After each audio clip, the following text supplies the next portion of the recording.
We're coming into you hot with a great show today. We're joined by Ryan Alford, host of the Radcast, the founder of the Radical Agency, is an entrepreneur and personal branding expert, and that's what we're doing today, a personal branding deep dive.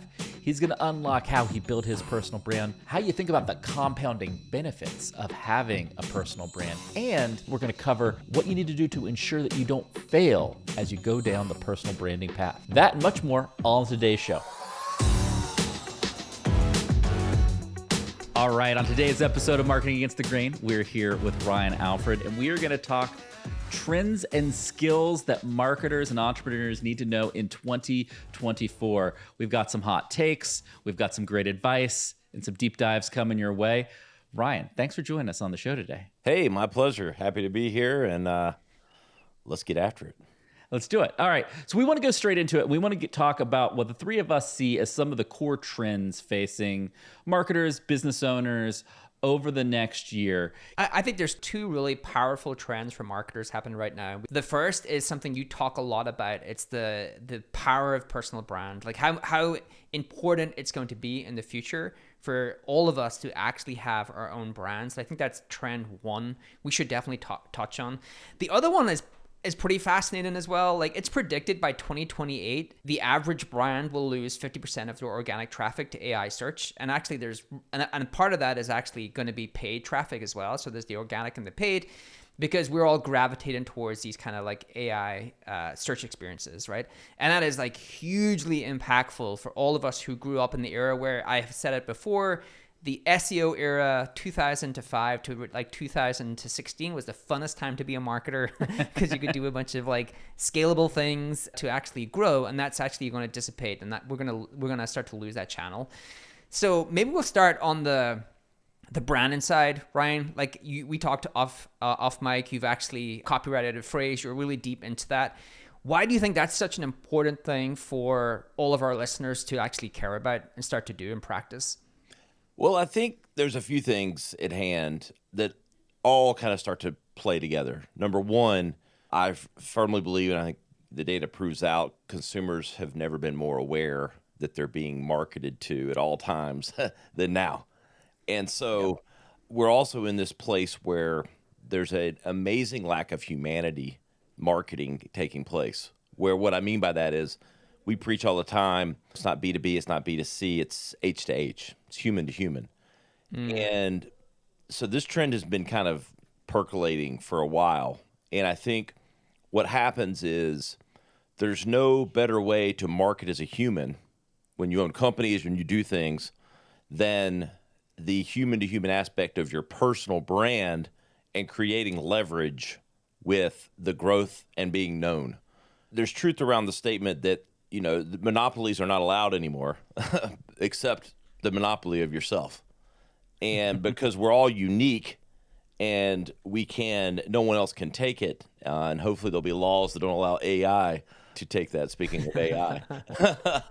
But social media has allowed so many opportunities. And I think we say these things and they sound cliche, and it's like, well, social media's been around for 15, 20 years now. And you know, Facebook's, it's for old people, and there's all these things. But the reality is, attention is so centered around social media and around these channels, which really live and die around people and around the opportunity to share perspective, to share insight, and to really be known for something more than just sales and things like that happen with business. And people want to have this connection with humans and with people and understand who they're doing business with.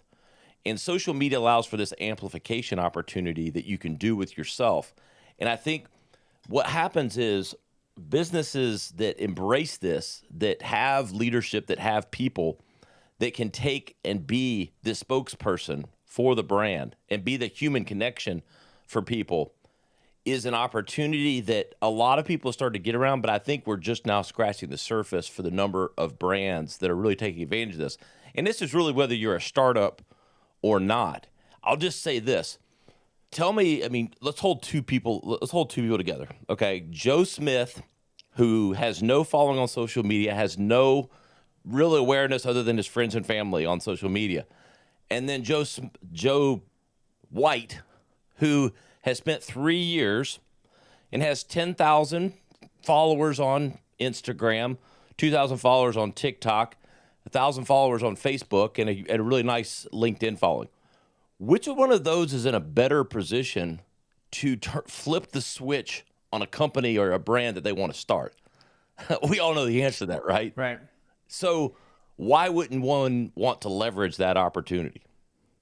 This was the kind of follow-up to that is you're entrepreneur from, come from it through the lens of a marketer. You've like 5 businesses. Some of those businesses are definitely intrinsic, are more powerful if the founder has a better brand. Like you run a really successful agency.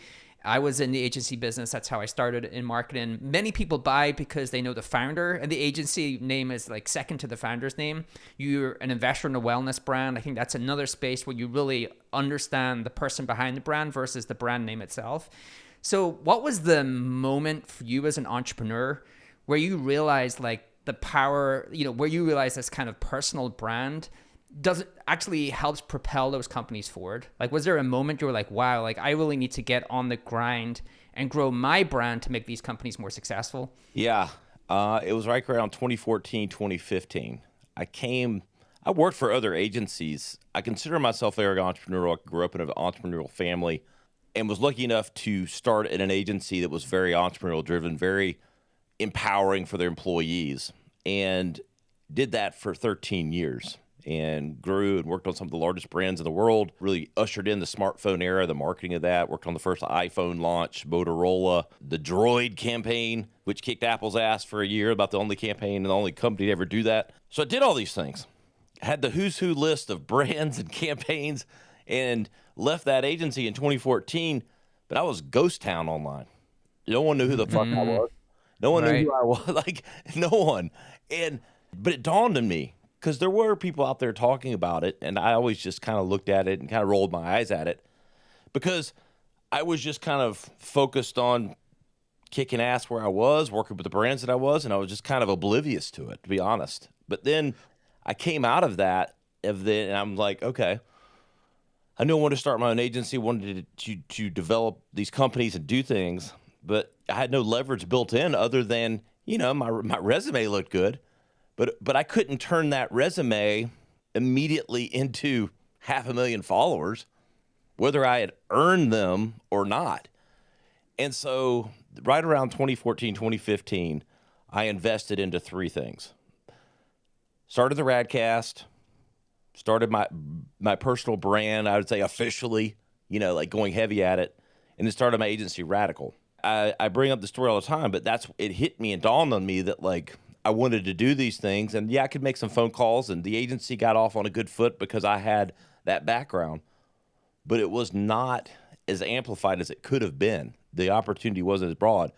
And so I invested heavily in those 3 things.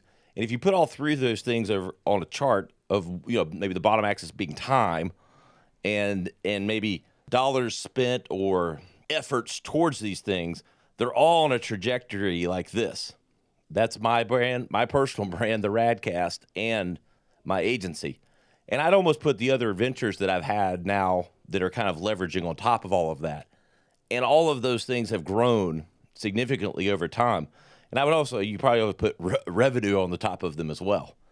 So, this was 7-8 years ago, recognizing that opportunity was there, and then going because literally, I started the agency with just 2 people, doing more consulting with medium-sized companies.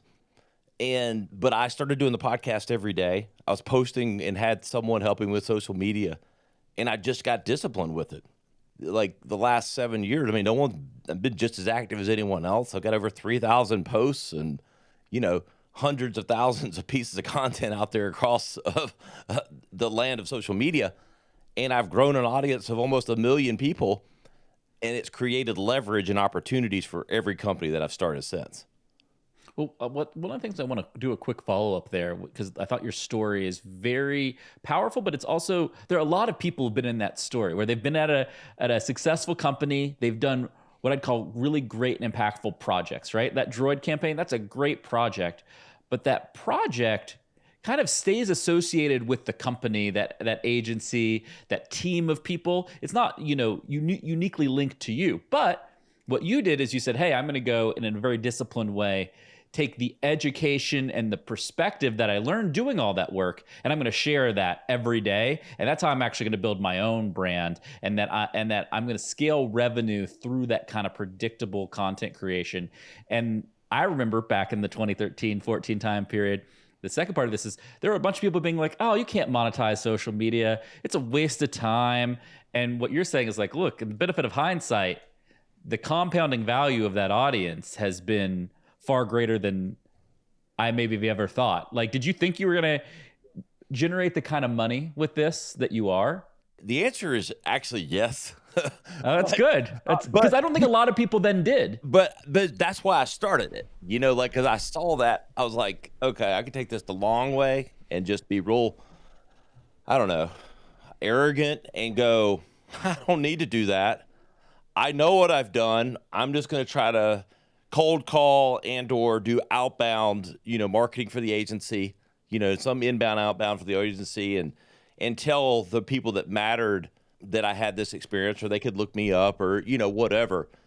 But that's a very narrow way of thinking about it. I knew the more people that knew my story, even if, whether it was 5,000, 10,000, 100,000 followers, I think there's truth to volume. Reach and frequency matter in everything. Let's say that. That's a media term, but it's true. Like, I can't tell you the number of people that have hired me that I say, well, how did you hear about me? Well, my Uncle Frank, his barber listens to the Radcast and goes, that guy sounds pretty smart in marketing. And somehow, some way, it made 3 connections down, and they're calling us to give us business. Like, I have like 100 of those stories. And so I knew that it mattered that more people needed to know what I had done and who I'd done it for. And I think you bring up a really good point. For some people, when they want to turn this on, when they want to start doing content, they're like, what am I going to talk about? Yeah. What have I done? I don't, especially if you're younger, and not to make it about your age. Everyone has a story. There's always an audience for that. But for me, it was pretty damn easy. I had done a lot of stuff. Right. I just needed to document it, I needed to, and I had that knowledge. I mean, it was like, okay, I'm ready to turn this on. I've got the who's who of brands I've worked with, the shit that I've done that I've never told anybody. Well, I think a big part of that, I'm reading Shane Parrish's book, Clear Thinking, right now. Really good book. Highly recommend if you're watching the show today. And one of the things he talks about is that like the foundational element to like thinking clear, doing impactful work is self-confidence. And I think a lot of those people fail because they don't actually have the baseline confidence in themselves. And because you had worked for really important brands, you had a lot of just experience that could almost bestow that confidence on you, because you're like, oh, I've done the work. And sometimes people undermine or underappreciate the work that they've done, or I just did it for this small company nobody's ever heard of. It's like, no, you did something good. You got to go out there and share that story. 100%. Confidence is everything, and experience. We all want to say experience doesn't matter. I mean, it does. It just, you don't know what you don't know when you haven't experienced it. And so I confidently now, whether it's to get on a podcast like this or get on a video, I don't claim to be right about every single thing. I have opinions about things. But damn, I was 27 at the C-suite in Verizon Wireless, them asking me what they should do to combat, AT&T kicking their ass at 27. So you think I could go walk in the room with, insert medium-sized B2B company and do anything? Yeah, I can do anything. Not because I'm always right, but I have perspective, I have experience. I have the lashings and the awards on both ends, because I've done it. I've experienced it. And so that does bring confidence that you could only get when you have that, that life that you've lived in those shoes. Yeah. I think lived experiences really do matter. Like there's a lot of people in industries where audience does matter, like personal brands does matter. And I think they like to think that the work speaks for us, right? Like I just need to concentrate on the work, total bullshit. But it really doesn't. We actually have to speak to the work, right? The work does not speak for us. We have to speak to the work. And that for some people is jarring because they're like, I just want to get my head down, do the work. Well, I actually have to figure out all these other things. Yeah, that's the world we live in, whether you like it or not. And there's a really great tip from Matthew Dix, who's the author of Storyworthy, a really great book on how to actually tell better stories. And he has a great tip where every single day, I can't remember the thing he calls it, you should just like write one story that happened to you. And it can be really mundane. It can be about anything at all, to get into the habit of like actually being able to tell these stories in a really engaging ways. But the more you actually have experience, the more you actually can tell these stories. One of the things I would love to start with or talk to, Ryan, is how did you know when you were starting to build your personal brand? Like if you're a listener listening to this and you're like, wow, I actually need to get on the grind. 2024, I need to start building my brand. How did you know where to start, right? Because you have the podcast, one of the top podcasts in marketing, top 25 business podcast, very successful TikTok, very successful Instagram, a bunch of other different channels. But you must have sat down and went, okay, like here's the place I'm going to make a concerted bet. So what was the first bet you made, and how did you like go about making that successful? I think you have to create structure. When I first started out, I just said, okay, I'm going to do this. And, it sort of did something but didn't do what I intended. And then I got structured with, okay, I'm a firm believer of having like your content buckets / your subjects. One's like, okay, personal life, business life, experience and perspective, creating like a structure of what you're going to post and talk about. And just you got to be deliberate. If you want to get from point A to point D without a plan, good luck. But I also recognize this, and I'll say this, it was very intentional. I am the most extroverted introvert on the planet. Like Yes. Teach me your ways. I'm an introverted introvert. Teach me your ways. You may not believe it, but I am really not a natural extrovert. I can turn it on. I have a pretty good radio voice. Like I can be a sales guy. I could be that guy. I can turn it on. I do have the switch. A lot of introverts don't even have the switch. But it's not natural necessarily for me. And I knew that. And so thus I knew the all-day camera thing, the Gary V, you day in the life, like that was just never going to be me. You want to just be stopped randomly and then like do a quote, engage in motivate people, go about your business. Because you just seen me beating up the camera guy. What are you doing? You're beating up your own guy. Why are you following me about? I go to garage sales without cameras, people. Come on. Exactly. But I knew that about myself. Self-aware. And so what I did, I started the podcast. The podcast is the absolute secret sauce of getting content all the time.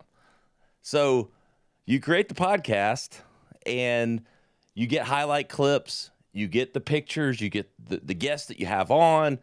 You have all these things that kind of create what I would say is social leverage, because you can then turn it into content and other these things. And so 70% of probably my content online is me on a show like this, people on my show, or some form of a podcast that helps me sort of become the extrovert and do what I need to do and talk about what I need to talk about. And like I'm doing, like this month, I'm probably doing 15, 20 shows, and not all of them are marketing. Like I have 4 boys, so I'm going on like a dad's, business dad's podcast. Like, so I do all sides of it. But that's kind of the secret that I would tell people is like, go on shows, start your own show. And even if it's a once every 2 weeks, whatever it is, it just creates a schedule for you to create content. Yeah, so there's a few things that I would take away if you watch the show up to this point. The first is like discipline matters. Discipline. You have discipline and you have systems to do this, right? And those are really, really important things. The second thing here is you turn it up to 11. You have a real confidence, you have a real conviction around what you're saying. You got to be loud. Kieran and I, if we were going to trademark any statement, it would be distribution is undefeated. Like if people know about you, you're always going to find a way to make money, right? But for people to know about you, you have to be loud enough to be heard, right? And unfortunately, like that's just the way of the world. And when the crowded media marketplace, it becomes more important. And so you're saying that. And the other thing that I would point out is that like you are not overthinking it. You're not being like, oh, I can only be on these couple of shows. I can only talk about these couple of topics.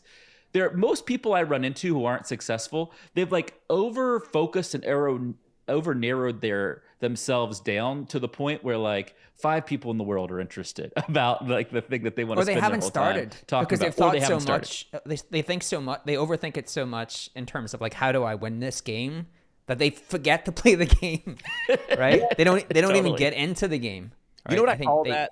I call that, it's one of our core values in my agency and like what I look for people. It's being available. And what happens was when you, like, I say yes to way like almost 99% of everything. Now, don't get me wrong. I have 4 kids and all that. It might be yes in 4 months, or, yes in 3 weeks, like it's not always yes today. I'm good about that, but like, I'll say yes to whatever. And I don't overthink it 100%.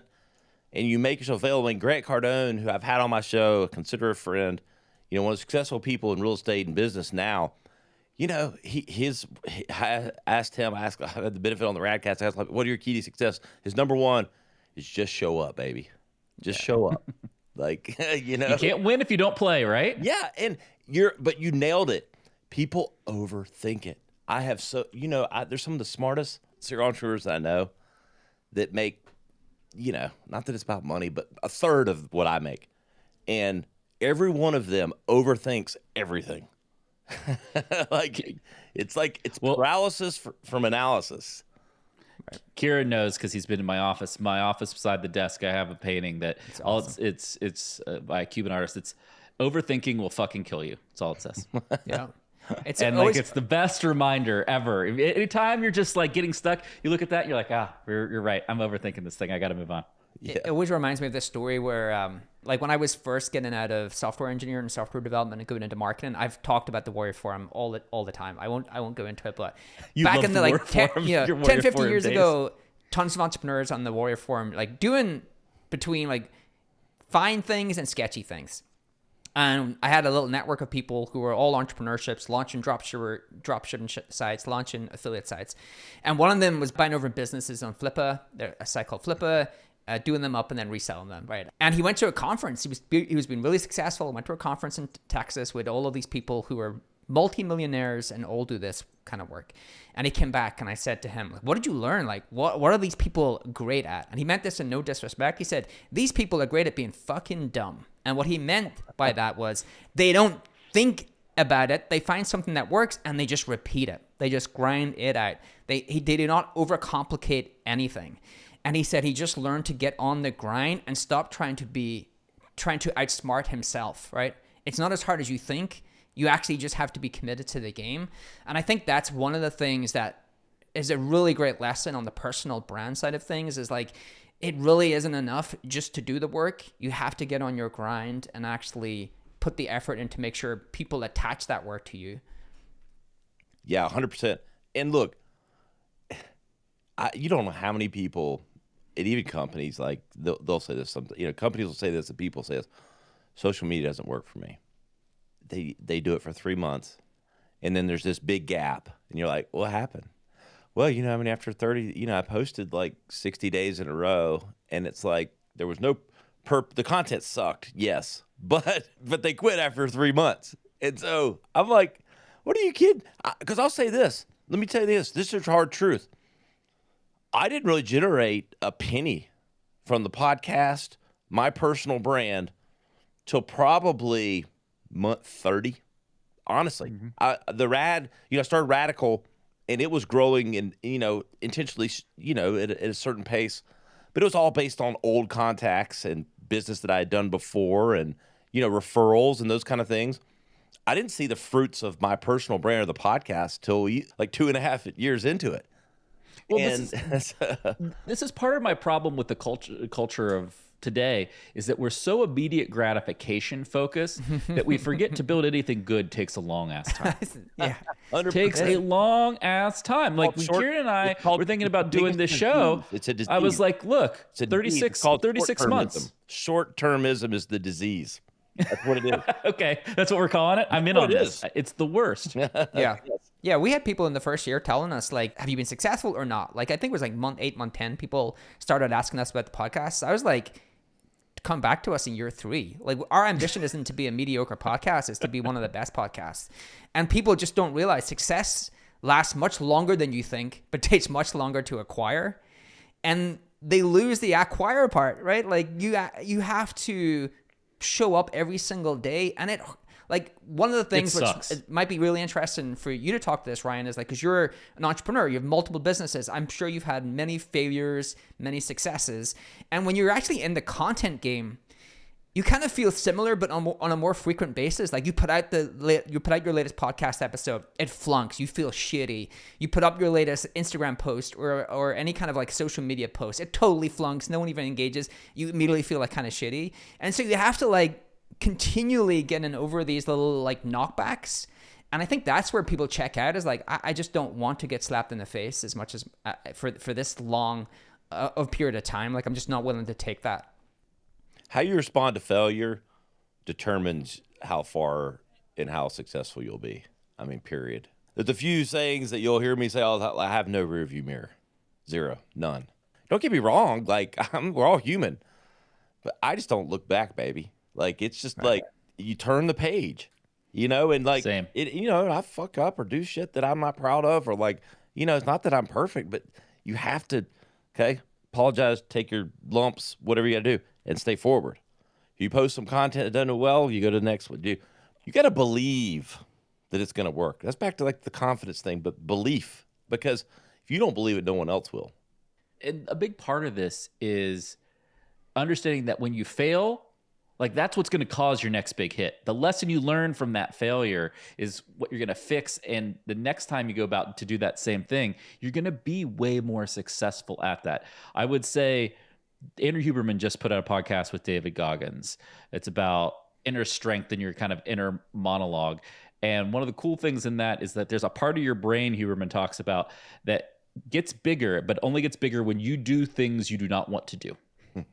And that is basically like, your brain grows and gets better when you do things you hate. It's not like, oh, I'm going to go run and I like running, but running's hard. No, you have to do something you dislike doing, right? And part of being successful at anything is taking doing a lot of things you dislike and turning them into things that are strengths that you might like longer term. Of course. I post that this morning, my post, because I get on my bandwagon of all these people. Follow your passion. Follow your passion. No money in your passion. Yeah. Gary V, I love you, man. I love you, brother. But follow your passion is the worst fucking advice I've ever heard in my life. You follow what you're good at. And you know what? You get passionate about your talents and what you're good at, and the stuff that actually makes money. Yeah. So, right. But to your point, like, you have to do some uncomfortable things to find it. I don't know. They say success loves the uncomfortable as well.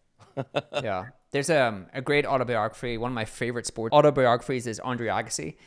And it's just an incredible read of someone who is like truly successful at something they were passionate about. But if you read that book, it was a job to him, right? He had to show up, grind it out, get better, did not always enjoy it. Anyone who thinks that they are going to choose a career and every day show up and love that career, I don't know what that job will be, but I don't think many people have that, right? Like, it's sometimes things are hard.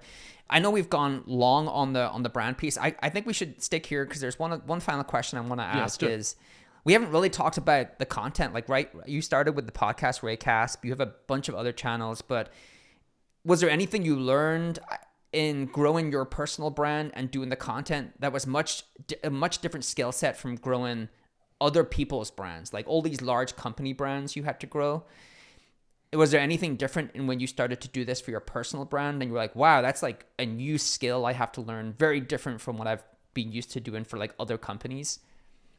Yeah, I think it's in line with what's happening today. Back to like 2024 trends and things like that is actually, I think personal branding's been closer to this than I think where we're at now. And that's, if you aren't educating or entertaining, you aren't going to break through. And, I think people get caught up in sort of, even with personal brands or regular brands, you want to talk about all the characteristics of yourself that make you, different or why you think you're different. When in reality, learning to tell the backstory of the how and the why is actually really powerful and plays a big game, especially on the personal brand side. Is, a lot of people relate to different people in different ways. And, rather than saying, okay, well, I'm a championship wrestler and I've won these 5 state well, how did you become that? Why did you become that? Like, what were the pains, the gains, and all those things? Like, and that's a skill you have to kind of, because I think when you first start out, I think that's where it gets magnified, where you think it's just, the shot of, me laying across a Lamborghini, like that's not it. Now, don't get me wrong. I'll show that side occasionally because I want people to aspire to success. And for some people that means something, but I usually try to attach it to a lesson, and it's more, the how and the why than the what. Right. Yeah. It has to be actionable, entertaining. Like, they're two of the core things that really make your content stand out to individuals. Like, there has to be a payoff. I've always thought that about content. We're making a trade of some sorts. You promise to engage with the content, consume it, maybe subscribe. I promise to give you something of value of every single time. Along the way, when you were trying to grow the podcast, were there any key insights when you're like, wow, this is really working? Like, because you mentioned that it had been going for some time and now it's a really successful podcast. So there must have been a couple of things during that process that were eureka moments to help you scale that, whether it was the guests, the type of content, some certain angles you were taking. Could you maybe just give us what really stood out and some examples of that? Number one, be bold, be radical, go big. So even with what I had done in the industry and feeling confident about that when I started the podcast, I just started very small. Like I was inviting like friends of friends that were sort of like, no, I mean, I have the credibility, I have the contact list that, I can get big name guests. And, and I think unlocking the innate human nature that we have to make things less than they are or to downplay them. Even myself, who's a confident guy and like all these things, you never go as big as you should go. You never think as big as you should think. And if the first 6 months, I had 50 people listen to the show. 49 were my mom that hit replay. I mean, so you got a nice mom, man. That's good. Yeah.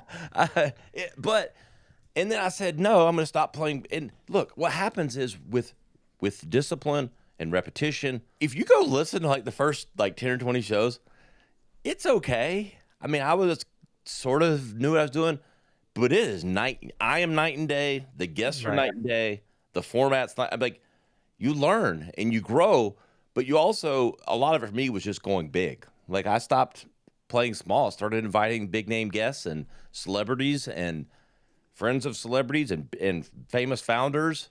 And so as our guests' credibility and stories got better, I got better with asking them, and it was over time, and it was over, getting better at it. But I think, unlocking that ability to stop playing small was one of the biggest unlocks.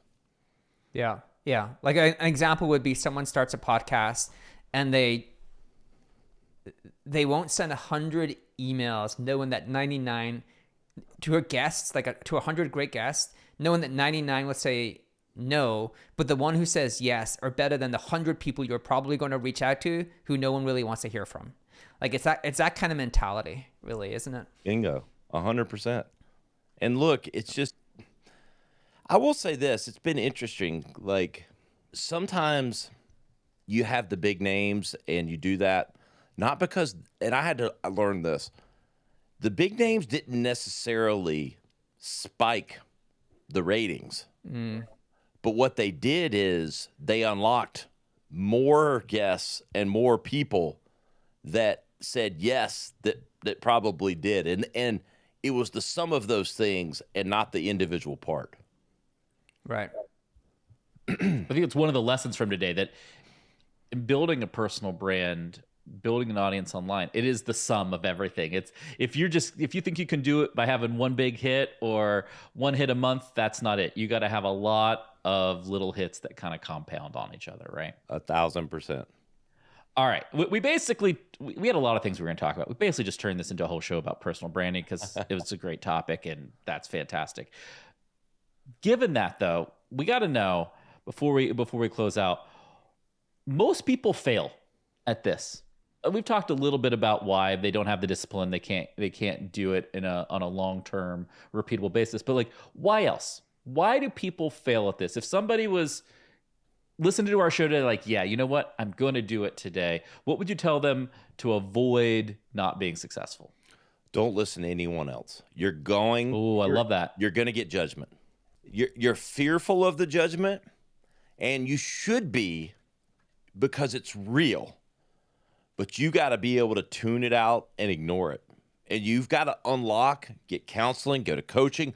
You got to do whatever you got to do to not listen to that.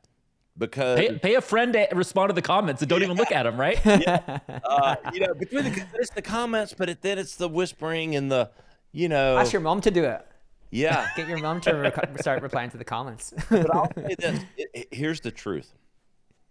I lost a lot of friends and I'll say business friends in the industry on the agency side. And like before, it became ghost town when I started doing heavy on social media and the podcast.